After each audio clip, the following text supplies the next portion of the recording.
nosso artigo tem o título de Argumentação e a construção de oportunidades de aprendizagem em aulas de ciência. E no presente artigo, as autoras, a doutora Danusa Monfort e a doutora Ana Paula Souto Teles, elas analisam a argumentação não planejada nas aulas de ciências, numa turma da EJA. Na verdade, foi uma pesquisa feita em 2 turmas. Elas analisaram as práticas argumentativas e também se havia a oportunidade de aprendizagem desses alunos. A pesquisa foi desenvolvida com base na adaptação teórica da argumentação, pragmática dialética e da etnografia em educação. Os resultados, eles vão ter implicações para o desenvolvimento da metodologia do estudo das argumentações. Meu nome é Silvia Letícia e o colega Leandro, vai dar continuidade agora no assunto com vocês.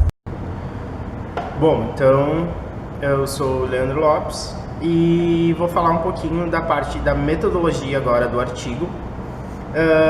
Então, o presente estudo das autoras para elaborar esse artigo ocorreu dentro de uma sala de aula, de ciências do ensino fundamental e uma turma de EJA. E nessa turma havia em torno de 25 alunos com idades que variavam de 25 a 70 anos. Então, o professor que foi observado juntamente com essa turma pelas autoras do artigo, ele se chamava Domingos e ele estava em formação de ciências biológicas. E durante a mesma, ele acabou se graduando. Durante a elaboração desse artigo delas, dessa pesquisa que elas realizaram, ele acabou graduando-se em ciências biológicas. E segundo ele, a vivência nesse projeto de extensão contribuiu muito na formação significativa para suas práticas pedagógicas dentro da sala de aula com os alunos. E a metodologia que elas utilizaram para isso tinha um enfoque no quê? Em valorizar o diálogo como principal forma de interação com os alunos. Mesmo nas aulas expositivas, os alunos eles podiam contribuir, apresentar opiniões de suas vivências para o professor. Isso foi primordial, foi uma troca entre o professor e o conhecimento prévio dos alunos. A coleta desses dados para a elaboração desse artigo, ela ocorreu durante 8 meses e ela foi realizada em observações participantes. Elas intervinham com registros narrativos e notas de campo combinados com registros em áudio e vídeo. Elas filmaram, basicamente elas utilizaram todos esses recursos para documentar essas falas dos alunos e do professor, essa troca, esses diálogos, seguindo então uma perspectiva contrastiva, dando a opinião e os saberes dos dois lados. Tivemos também como foco do evento de 2 aulas que envolveram o ensino de conceitos de biologia, aos quais ocorreram em diferentes momentos da história da turma, na seleção dessas aulas, eles consideraram também o seguinte critério, que foi a situação argumentativa envolvendo vários participantes que ali estavam presentes e o tempo de duração dessas situações, se era superior a 5 minutos ou menos, e a situação envolvendo o estudo do conceito de biologia, o que era biologia para eles. Então essa coleta de dados foi basicamente realizada assim. Depois dessa coleta de dados foi feita a análise desses dados. E a primeira fase da análise dos dados envolveu transformar os registros que eram em áudio e vídeo, transcrevendo eles para escrita, né? Elas pegaram e escreveram todas as narrativas que foram discutidas nessas aulas e transformaram elas tudo em documentos, transcreveram em documentos. E também foram utilizados ferramentas de etnografia em educação para elaborar esses textos, onde os acontecimentos que ocorriam dentro da sala de aula eram de diferentes níveis e elas foram detalhando isso durante a escrita, o que ocorria e como ocorria. E assim, no presente artigo, elas buscavam o quê? Estabelecer quais foram as diferenças de opiniões principais e subordinadas de cada situação e que forma de argumentação os alunos e o professor utilizava para transpor aqueles conhecimentos, e identificando também os pontos de vista, né, envolvendo as diferentes opiniões sobre o que estava sendo estudado, ou os conhecimentos que cada um tinha. Além disso, também elas procuraram estabelecer as relações entre os diferentes elementos da argumentação, ou seja, descrevendo as estruturas a partir da análise dos argumentos que sustentavam nos pontos de vista de cada um, e também de forma pragma-dialética, né? Que são os argumentos caracterizados sem distinção entre a evidência e a justificativa, sendo que essas ideias então sustentavam algum ponto de vista, sem apresentar evidências. Boa noite, meu nome é Aline e vou falar um pouquinho sobre os resultados do nosso artigo. Então, o nosso artigo ele tem duas propostas de aula como exemplo para educação de jovens adultos.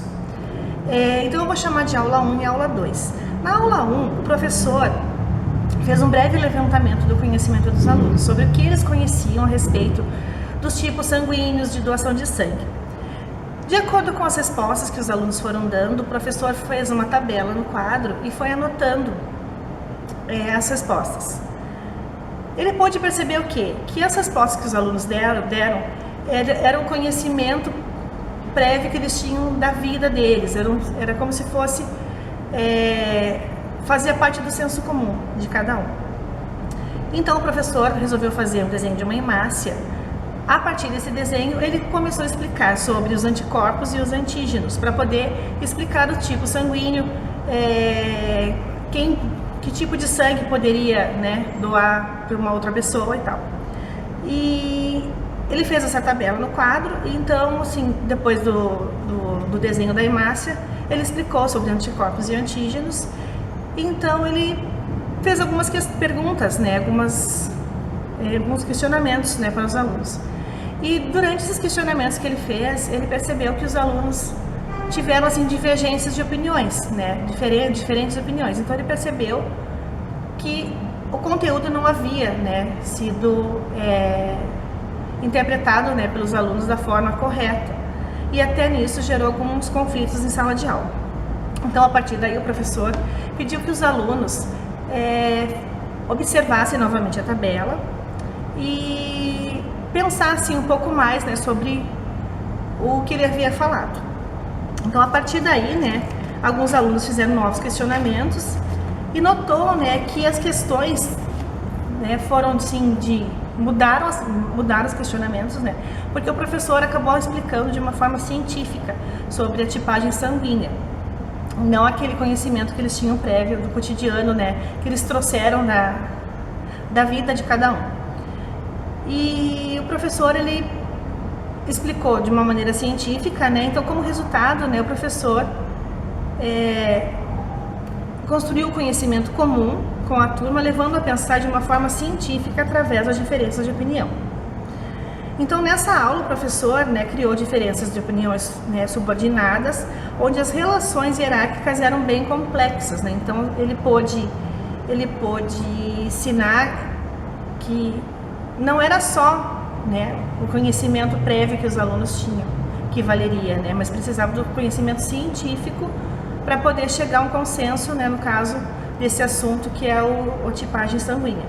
E na aula 2, de um outro professor, ele argumenta sobre as relações ecológicas. Então ele aborda o tema do mutualismo. né? Onde ele pediu exemplos aos alunos, né?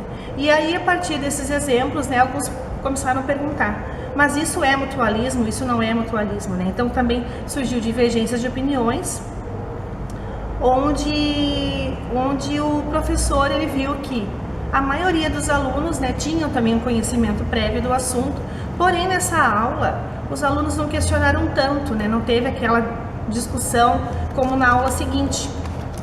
Tá? Então o que a gente pode observar, né, desses dois exemplos de aula, né?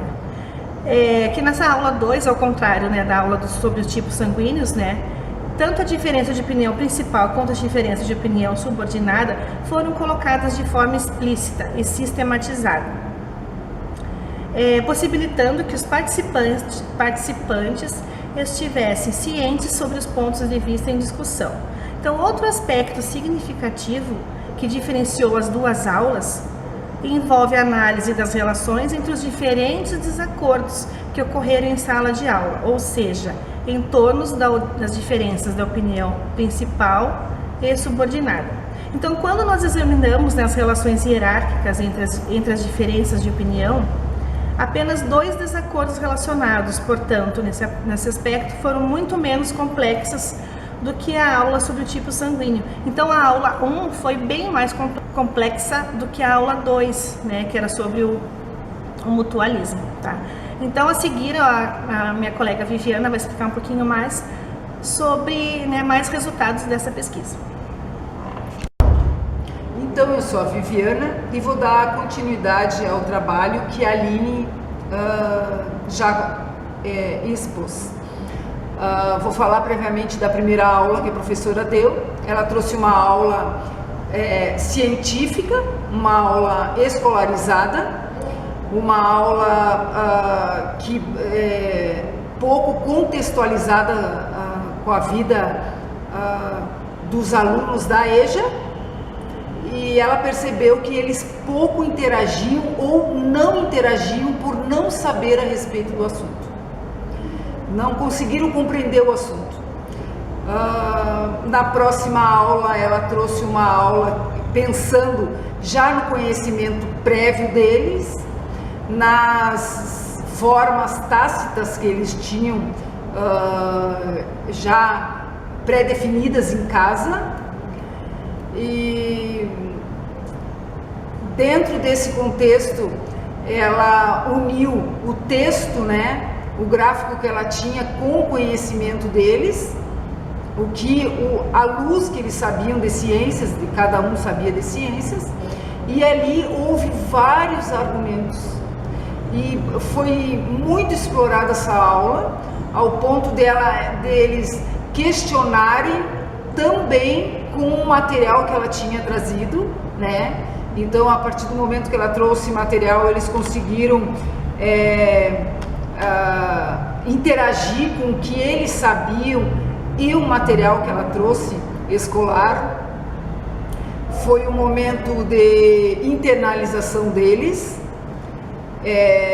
Ficou de fato explícito que é preciso essa interação de conhecimento prévio dos alunos, com o que eles já sabem,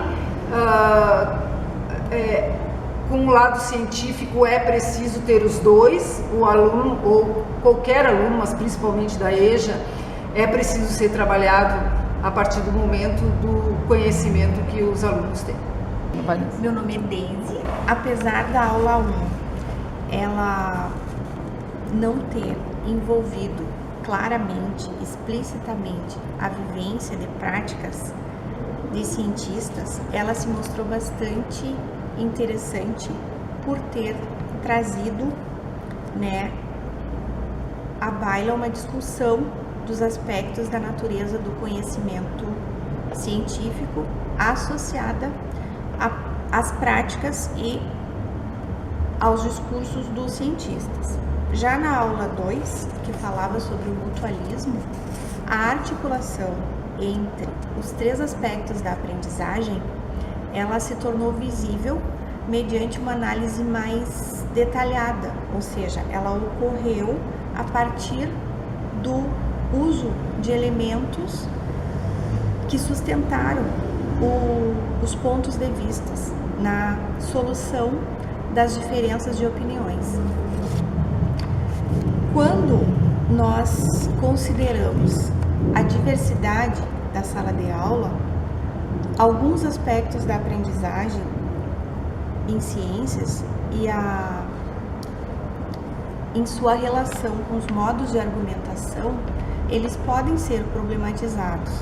Por quê? Porque a argumentação ela tem sido concebida de forma a valorizar uma estruturação explícita do argumento.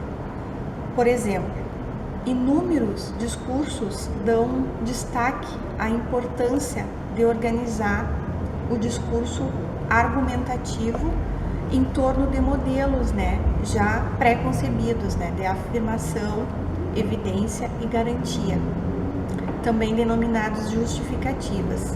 Então, a argumentação em que esses elementos estão bem definidos e explicitados, ela é considerada a ideal. Por isso que quando um aluno vai fazer qualquer argumentação, é esperado que eles usem termos típicos, tais como eu penso isso por quê? Por tal motivo. A minha posição com relação a tal assunto é tal. Então, há uma clara expectativa de que os estudantes, eles se posicionem e principalmente que eles sejam capazes de conceber ideias alternativas às suas próprias e que sejam capazes de construir contra-argumentos ou contraposições a elas. Todas as intervenções que envolvem argumentação, elas estão quase sempre relacionadas a temas polêmicos, E no campo das ciências, isso é estabelecido com temas tipo o efeito estufa, o aquecimento global, os transgênicos, a clonagem, porque dentro desses temas o posicionamento é sempre carregado de valores, de polaridade, de polêmica. Então é possível que dentro desses assuntos, desses temas, o aluno consiga desenvolver a argumentação. Inicialmente, é muito comum que o aluno veja o professor como aquele que tem o maior conhecimento. O professor é visto como aquele que tem o conhecimento inquestionável. O que ele disse é verdade absoluta, Tudo que ele diz é considerado o discurso da verdade. Mas aos poucos, conforme o professor vai interagindo com a turma, a partir do momento em que eles se sentem mais confiantes, eles vão problematizando os assuntos, E são desafiados nas interações a exporem as suas ideias. E dessa forma, ocorre a negociação para que, em relação aos assuntos, eles consigam explicitar as suas opiniões e podendo adotar posições antagônicas ou posição de protagonista. Então, diante disso, é preciso construir formas de mudar as regras e as expectativas de participação.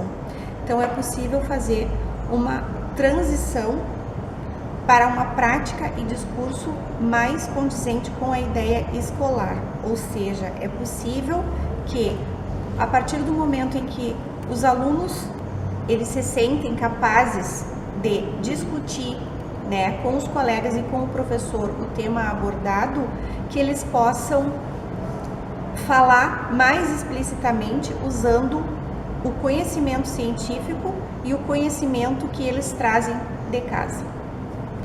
Eu sou a Alessandra e eu vou falar das considerações finais. Os autores perceberam que não tem como trabalhar a ciência escolar sem unir o conhecimento tácito dos alunos, o conhecimento prévio tácito dos alunos. É preciso ir além, dialogar com os educandos, mediando pelo uso da linguagem, que envolve um processo social. A aprendizagem é um processo gradual e lento, em salas de aulas da educação de jovens e adultos, da EJA. Além disso, essa abordagem possibilitou evidenciar aspectos de comunicação em sala de aula de ciências, que muitas vezes ocorrem de forma não verbalizada, exigindo dos pesquisadores maior atenção às interações entre os participantes e maior permanência em campo. Essa foi a minha colaboração falando sobre as considerações finais.